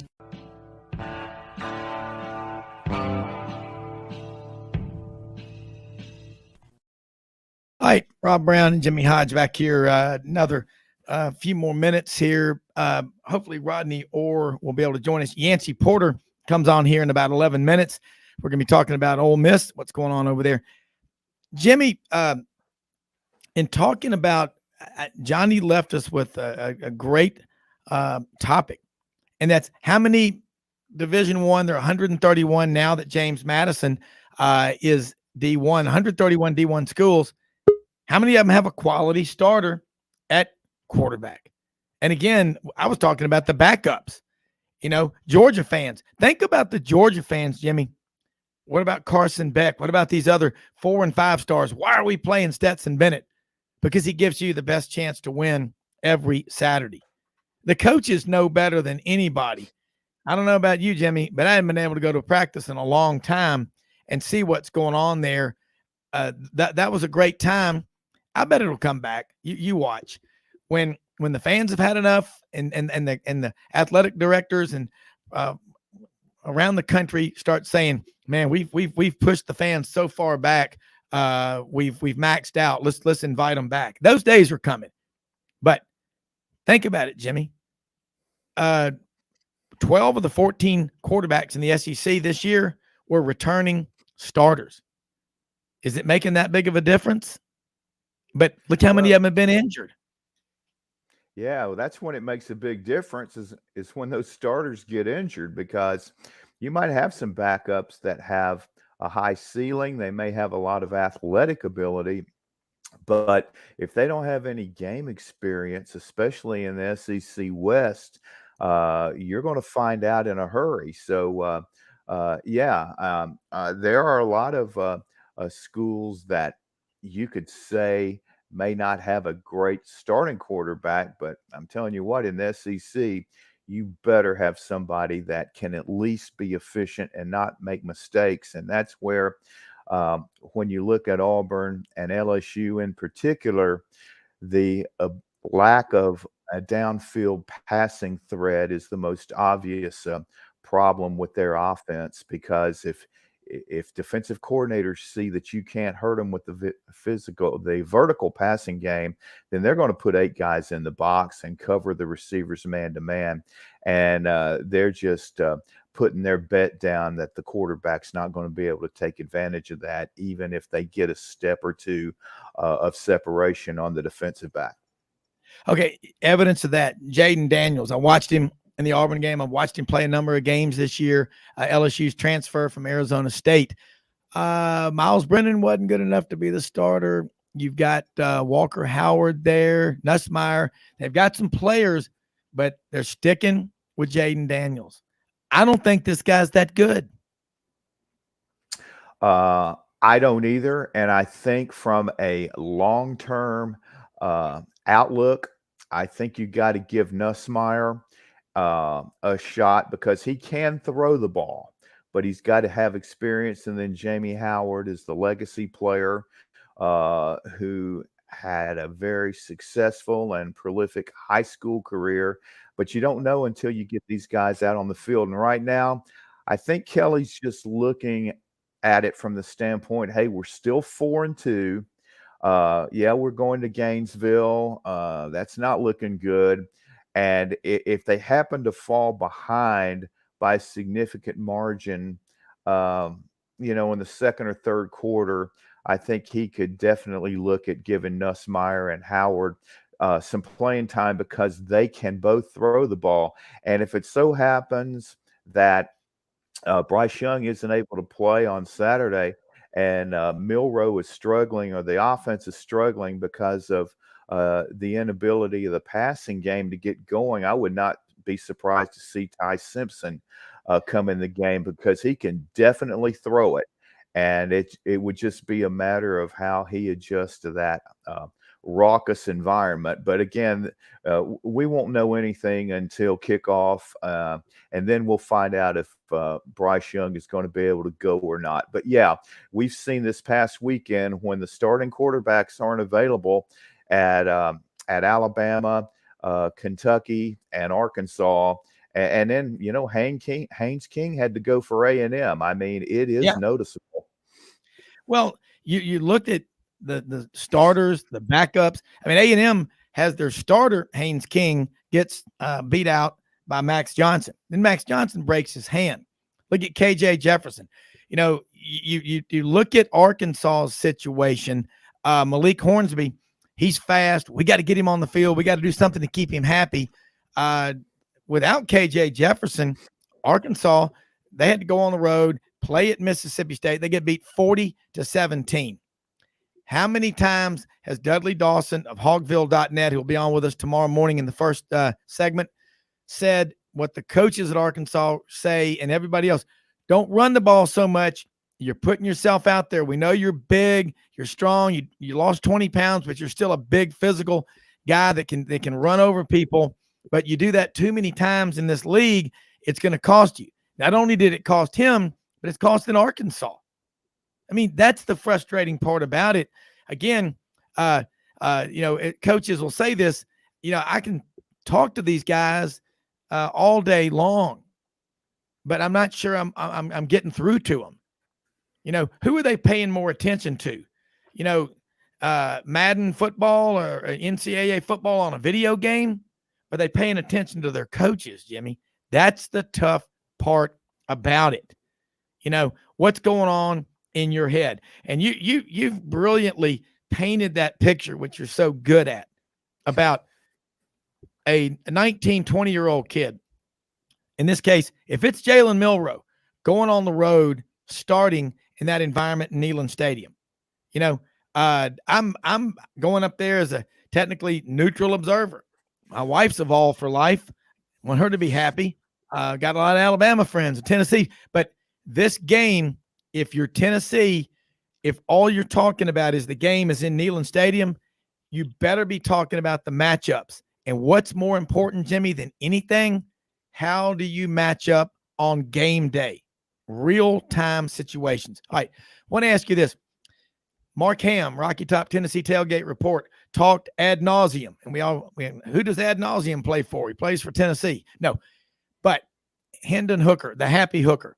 This guy gets better. He gets, I'm seeing him develop. He's a 6th-year senior or whatever. I think he's getting a double major in grad school. I think Hendon Hooker, this is his moment. If Tennessee wins this game, and Rodney, can you hear us? I can hear you well. Absolutely. Hooray! We've got it worked out. Okay. Thank you. Look, Tyler, this is great. And I appreciate your patience. We're talking about that Tennessee-Alabama game coming up this weekend. Your thoughts? Well, to be honest with you, I mean, if you look at it from an Alabama perspective, you got to be a little bit nervous about the game. I don't know how Jimmy feels. He analyzes these things really well. But, I look at it and say, okay, you can look at it from different perspectives, obviously. But I look at one perspective is, okay, which team is really executing at a high level right now? And I think on a consistent basis, and Tennessee's doing that. I mean, you have to give them, their due. There's no question about that. But I think more so is that Alabama's not. They've been hit and miss offensively. Obviously, with Bryce Young out, that's a huge concern. And I say out, not really saying for this game. I'm talking about over the last 2 weeks because, what kind of carryover does it have even if he plays? Is he in rhythm? I mean, again, we don't know that. This has just been a team that has made a lot of undisciplined mistakes, errors, and they've had some things bounce against them. But they still have found ways to win the games. I think that's maybe more important than anything, obviously. Some of those games, Texas could have gone against them. There's some things in the Arkansas game could have turned that game another way. This game against Texas A&M, they've kind of found ways to win. So I think when you look at the teams, though, and you said matchups, Rob, I think Alabama still has the better overall personnel, in my opinion. And I think defensively they are playing really well. And I think if you look at last year's game, how they defended this offense, and again, I understand this is a different year. These teams are better. They're different and all these different things. But I thought Alabama defended them extremely well. They only gave up 10 first downs. I think there was a streak there where there were 7 straight 3-and-outs by the Tennessee offense. Tennessee hit a few big plays. So bottom line is, to me, if Alabama can go in defensively and limit the run with small, don't let Hooker beat you with his feet or make plays with his feet, and don't give up the big shots, Alabama's in great position defensively. I think offensively, I look for Alabama to lean on that offensive line quite a bit. They're getting better and better and better. This run game is number 3 in the country nationally. Think about that, guys. We talk about how Alabama's been explosive over the last several years. They're number 3 in the nation rushing the football, 257 yards a game. They're only behind Army and Air Force. Now think about this too. Alabama's the only team in the country rushing the football that averages 7 yards a carry. Rodney, and we're going to get you back on again if you can Saturday morning. We're going to be up. Audrey and I are going to be up there in Knoxville for the Alabama-Tennessee game. So we want to have you on part of the round table if you can join us. Jahmyr Gibbs, I'm watching this guy. I watch like Jimmy does and you do over and over and over. Man, he's got an explosive style to him. He gets his legs, his knees up high. Where do you rank him with the running backs that Nick Saban's had? I mean, come on. I know that's a tall ask, the Mount Rushmore of Alabama running backs. Well, I mean, I would say he's like Alvin Kamara, who was a former Alabama guy, of course, and also played at Tennessee. I mean, finished his career there. But that's kind of who he reminds me of. He's got a lot of versatility. He's a great receiver. He's, like you said, extremely explosive, a guy that finds the crease and, hits it really quickly. And I think he helps this offensive line quite a bit, actually, because of that explosiveness, and just hitting the crease. But yeah, I mean, he's Rob, I think I said on your show several weeks ago that I felt like he would kind of be the Jamison Williams this year in terms of offering those explosive plays. You did. Even though he's doing it from a different kind of style. Obviously, he's not a receiver, but he can be a receiver. But I think that's really what, he brings. And I'm going to tell you something. This could be really, I'm going back to what I said just a few minutes ago about the rushing attack Alabama's kind of brewing here. This could be something that, people are saying, well, Alabama's receivers, and they're not in rhythm. All of those things are true. There's no doubt. Bryce Young's been out. But this rushing attack, just watch out. It could be a real difference maker and set some other things up for Alabama offensively. Yeah, and you think about this, and Rodney, look, we've that's why we're going to have you, back on with us Saturday morning. If you can you be on in that first segment Saturday morning with us, because we're going to be from Knoxville. Want to get your input, what going into the game Saturday. But I know we had some technical issues with this new system we're using this morning. But I got to say, does this ring a bell to you when you think about it? That when I'm trying to think about, does this ring a bell? Hold on, Rodney.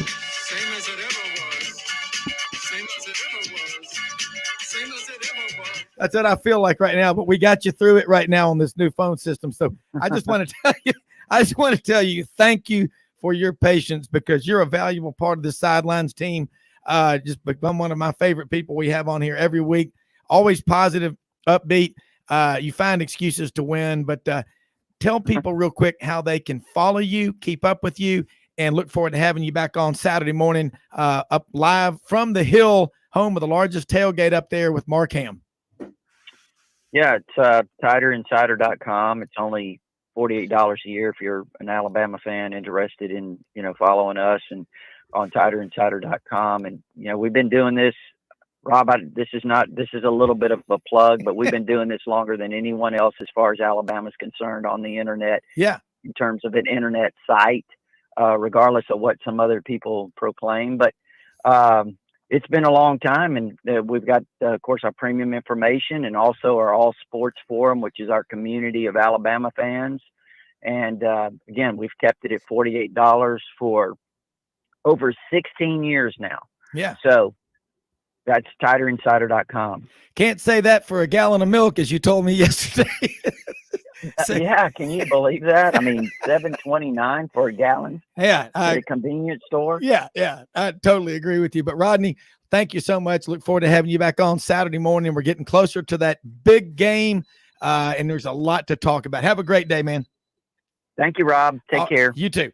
All right, let's switch down to Oxford, Mississippi from Hattiesburg. Yancy Porter. Yancy, lot going on, man. We're talking about Ole Miss, and really, they have Auburn coming to town Saturday, but they've got some big games coming up on the schedule. 6-0 right now. They're undefeated, as my man Sonny Wilson would say, down at Alex's Tavern, 1445 Jackson in Memphis since 1953. The oldest continuously open tavern around. Coldest beer, over 5,000 tunes on the jukebox. And if you've had a Rocky Burger, I once ate 4 of them at 3 or 4 o'clock in the morning. They are really good. But Yancy, let's talk Ole Miss Rebels. Mike Brennan, Mike Matheny, Chris Perkins, lots of my friends are listening right now, and they're going, Browne, don't take our coach. I said, he ain't leaving. He's not going. Auburn's a great job, but he is happy at Ole Miss. What do they need to hear from Lane Kiffin? Does he need to buy another dog? No, Lane's not going anywhere right now. That next year is going to be his best year or best roster yet at Ole Miss. That's scary. I think they lose 3 guys that really are heavy contributors off this team for next year's roster. So everything was kind of built for next year, getting Dart prepped and tutored. But hey, they're 6-0. Let's not forget about this year. The goal's been to be 9-0 for the Alabama game, and they still kept that intact. But like I tell Ole Miss fans, and I've told you this, Rob, Auburn could be 0-10 and Ole Miss could be 10-0. And Auburn would scare the death out of me. I've seen much worse Auburn teams beat even better Ole Miss teams. So there's something about that A on the helmet that makes Ole Miss make a lot of weird mistakes. So I'm definitely not counting the chickens before they hatch this Saturday. All right, look, the chicken's hatching right now. We're going to do this. We're going to take a break. I want to say hello to everybody listening out on the 750-mile shoreline of Lake Martin, great towns like Wetumpka, home of one of the great names in college football, Cavassier Smoke. I'm waiting for him to come out with his own brand of whiskey one day. We'll be right back.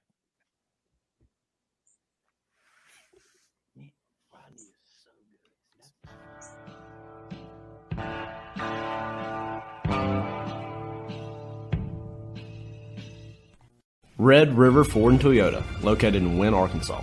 If you're in the market for a new or used car, truck, or SUV, call, go online, or drop by and see them. Located 45 minutes from Memphis, go off the 4-city exit on I-40 and go north about 15 minutes on Highway 1. Easy to work with and still believe in customer service. If you live out of town, they will deliver your vehicle to you. RedRiverFordToyota.com.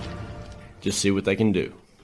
Strengthen your seed zone this spring with quality tillage equipment from House Industries. Located in Cherry Valley, Arkansas, House Industries specializes in manufacturing superior equipment that will minimize your downtime and keep you working in the field. To ensure the highest quality control, all design, fabrication, and testing takes place in a 99,000 square foot manufacturing facility located right here in the heart of the Delta. Locate your nearest House equipment dealer online at houseindustriesinc.com. House Industries, breaking ground. Sidelines with Rob Browne. Talk sporty to me.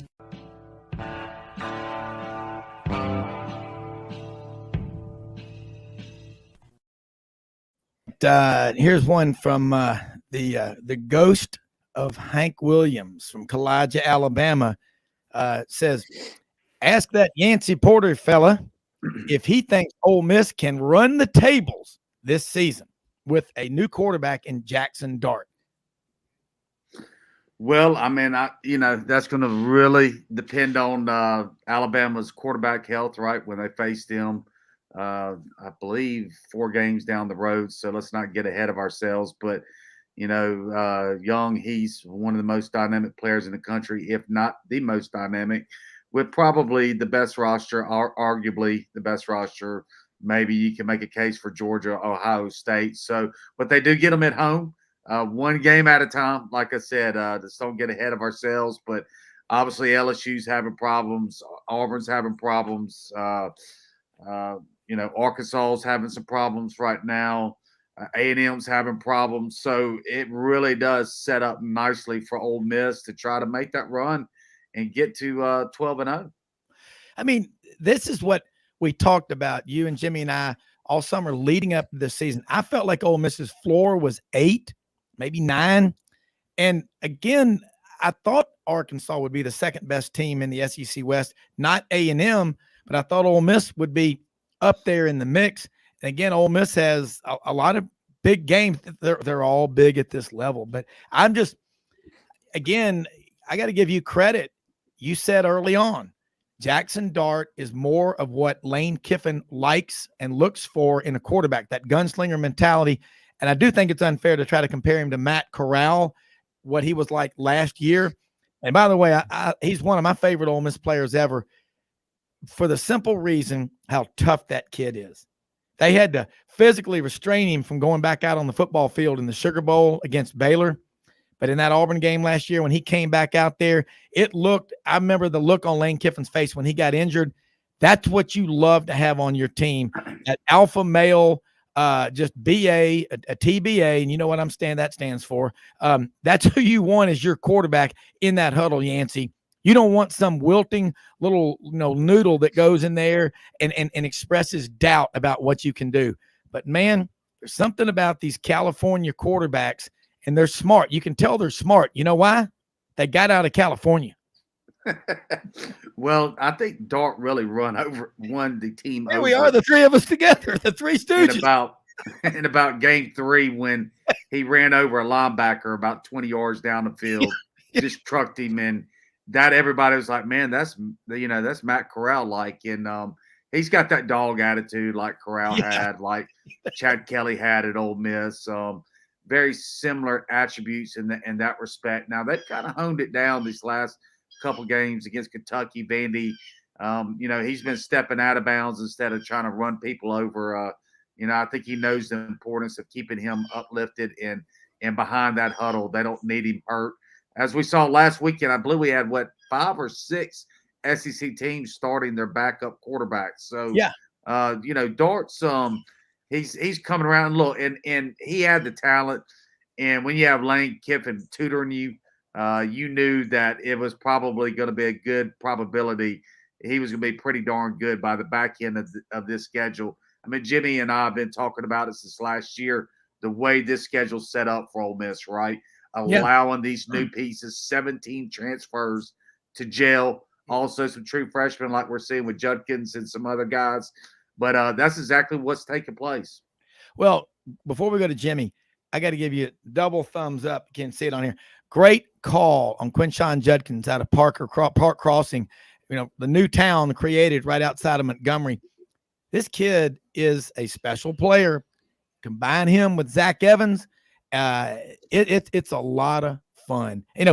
Kevin Skarvinsky said on the show a couple of weeks ago, don't be a snowplow parent. Don't just push every obstacle in your kid's way out of the way. As Frank Duffy said, give them a damn shovel. Tell them to get to work. But I'll tell you what you want as an offensive line is a snowplow offensive line. Ole Miss is one of the top rushing teams in America. Amazing what they're doing at Ole Miss. And again, Lane Kiffin, the guy, people are I think they're jealous of him. And I'm saying this, that's why they want him as their coach, but they love to criticize him. But admit the guy can flat out coach, can he, Jimmy? Oh, no doubt about it. I mean, he has done a great job of evaluating talent, not only in the transfer portal, but just overall, whether it's a high school player. I don't know, Yancy, is he giving more scrutiny to the talent available at the junior college level? Because we know it's harder for junior college players to make a quick adjustment because they don't have the access to the facilities that Division I guys have, that transfer portal players are coming from one D1 program to another, much less the coaching staffs that are very experienced at these Division I levels. So it's much easier for them to make a flawless transition than junior colleges. But no matter how he's done it, Lane has found guys that can fit into his existing culture and the existing roster that can remain from last year at Ole Miss, and they seem to just be functioning really well. But also, they've developed a really impressive depth.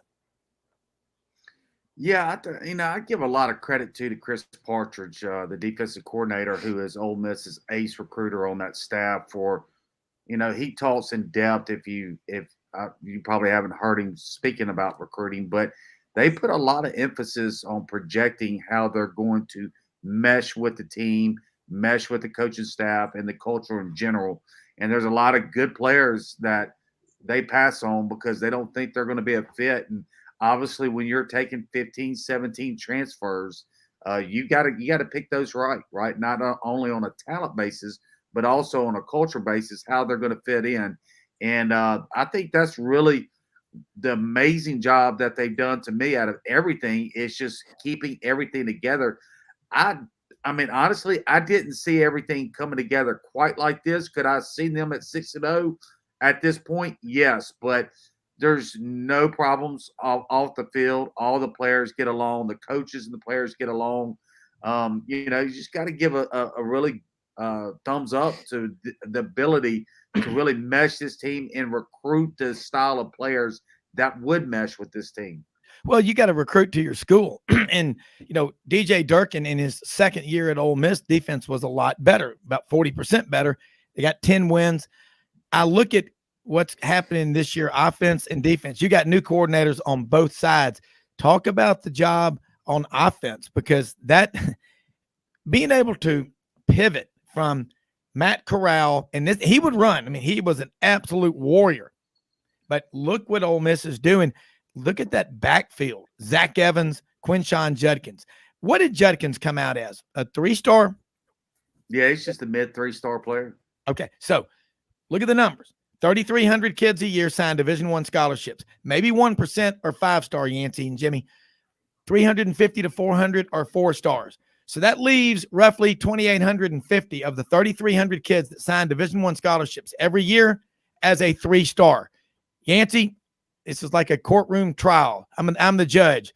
Mr. Porter, there, would you mind giving me your definition of what a 3-star football player is and why the fans have a conniption fit when their team signs a lot of 3-stars and not a lot of 5s and 4s? That's what Judge said on the Andy Griffith. I watch a lot of Matlock. Well, I tell you what, being in the recruiting business for 25 years, a lot of it is where they come from. And he came out of Alabama, and they get a lot of media attention. So you can't really throw that off as an excuse of why he was misevaluated. And then you come to, let's be honest, he didn't commit to Alabama and Auburn, and all the state scouts they put in who they believe should be ranked in their particular state. And when they're not committed to Alabama or Auburn, they probably get a little check mark against them there. And if he would have committed to Alabama or Auburn, he would not have been a 3-star. I can assure you that.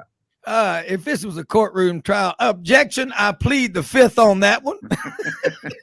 we all know there's just sometimes the rankings in recruiting, I think it's fair to say, gentlemen, sometimes are where these guys are going.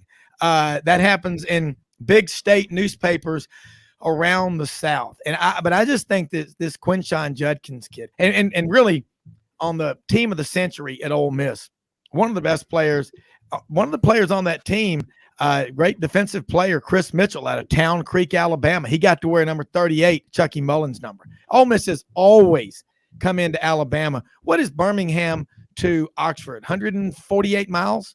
2.5 hours. Okay. Ain't far, as they say in the country. Ain't far.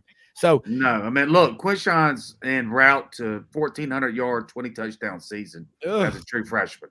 Yeah. Good God. I mean, that's why there'll be a coaching vacancy in Auburn.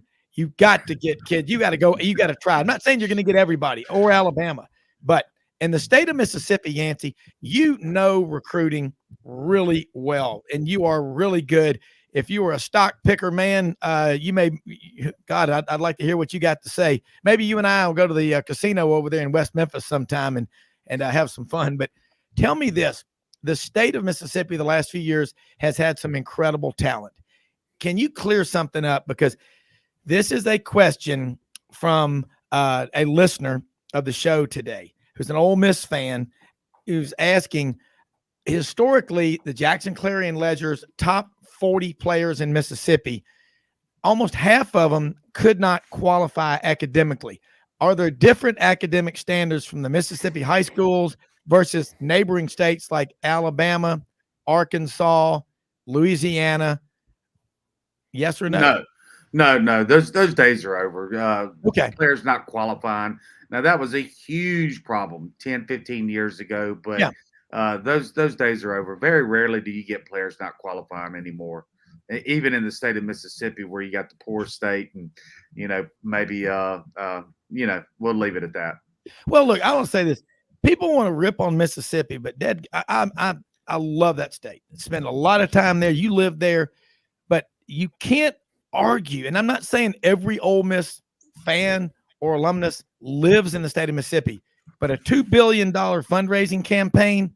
Hey, all you bunch of snobs out there that look down your nose at Mississippi, wake up, man, because they are the center of the universe in college baseball.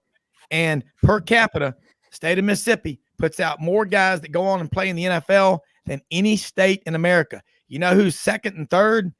Alabama and Louisiana. Yeah. It's in the genes. Yeah. That'll never change. You could be 200 years from now and they're Yancy and Jimmy and Rob, they'll be saying the same thing again. It's just all in the genes. But I mean, Mississippi gets labeled as the poor state and all of that. But I mean, that's because of the Mississippi Delta, right? In a couple places on the eastern side where the soil wasn't right to be able to farm back in the day, some poor areas. But 50-60% of Mississippi is not poor at all. So it kind of drags down the rest of the state. But you come to Oxford, Mississippi, and it's anything but poor. There's not a higher expensive real estate market or anywhere to live, maybe in the deep south besides Miami than Oxford, Mississippi. Kind of a small version of Mountain Brook.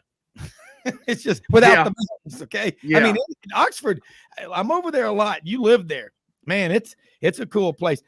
Just got a few more minutes left. And Yancy, let's talk about what are your concerns with Ole Miss? I'm getting a lot of texts from listeners to the show, and I'll just make a consensus question. And that is, we've seen this before, but this second half of the schedule is back end loaded. I'm scared. I'm like, okay, so let's talk to Yancy. Well, anything with an A on the helmet gives Ole Miss problems. That's Alabama, Auburn, Arkansas. They got to go to Arkansas at the end of the year, the 5 days before the Mississippi State game. That's a little concern to me. And then obviously Alabama, Auburn. And look, Mississippi State's playing really good right now. That's probably the most underrated. Well, I think people are kind of opening their eyes to Mississippi State. And I said before the season, they were going to be a top 10 to 15-ish top team because they had 18 returning starters, a third-year returning quarterback under Mike Leach. It's going to be a dogfight, figuratively, with Ole Miss and Mississippi State coming up. So as far as Ole Miss is concerned, they lost Michael Trigg to the year. They're very talented tight end. Their two slot receivers that Hollywood and Jalen Knox continue to have hamstring problems. Hollywood came in against Vandy, played one series, re-pulled that hamstring. So, 3 out of the 6 guys they were really leaning on in that passing game are have not been around or will not be around. So they got to stay healthy. Jordan Watkins has started to emerge. I said they needed that third receiver right behind Mingo and Heath, and Jordan Watkins is really starting to emerge as that third guy. So the key to me, Rob and Jimmy, is keeping those 3 receivers healthy from here on out. Well, Will Rogers just broke the SEC record for completions of a quarterback that Aaron Murray, longtime Georgia quarterback out of Tampa, I think Plant City, held. He did it, get this, in 24 fewer games. Mike Leach offense is for real. And as Mitch Davis said in the first segment, man, that Egg Bowl coming up, watch out, everybody else. Egg Bowl's becoming one of the must-see TV games. I've always loved it, but it's getting to be bigger and bigger. Yeah, and I don't mean to take anything away from Will Rogers, but when you're throwing it 55, 65 Yeah. times a game, you're going to complete and get more yardage. But take that from the side. Will Rogers is a hell of a quarterback. Yeah. And thing that gets overlooked about State is their defense. They play really tough, hard-nosed, and their defensive line gets after the quarterback. So, everybody wants to hone in on Will Rogers and the records, and Mike Leach's next quarterback at Mississippi State will break, Rogers' record. So you can't overlook the real factors for Mississippi State. They play hard, tough-nosed defense. They got a great defensive line, and Will Rogers, take away the completion percentage, he's very accurate, and he knows how to run Leach's offense. Yeah, well, Yancy, 45 seconds left. Just coming to add to that, for the first time in his career, Leach has really emphasized the running game. And what's impressed me about their running backs is they're not running east and west or slashing. These guys are cutting it straight up, and they're running physical. They're running over people. And it's been impressive to watch. And when you've got that type of running game, that air raid offense is even more dangerous. It is. Yancy, no look, doubt about it. Unfortunately, we've run out of time. I want to say go out and help somebody with the expectation to get nothing in return. Most often we see the face of Christ in the least among us. We live in the greatest country in the world, folks. We have the greatest guests on here like Yancy Porter. Thank you so much. We're out of here. We'll see you tomorrow.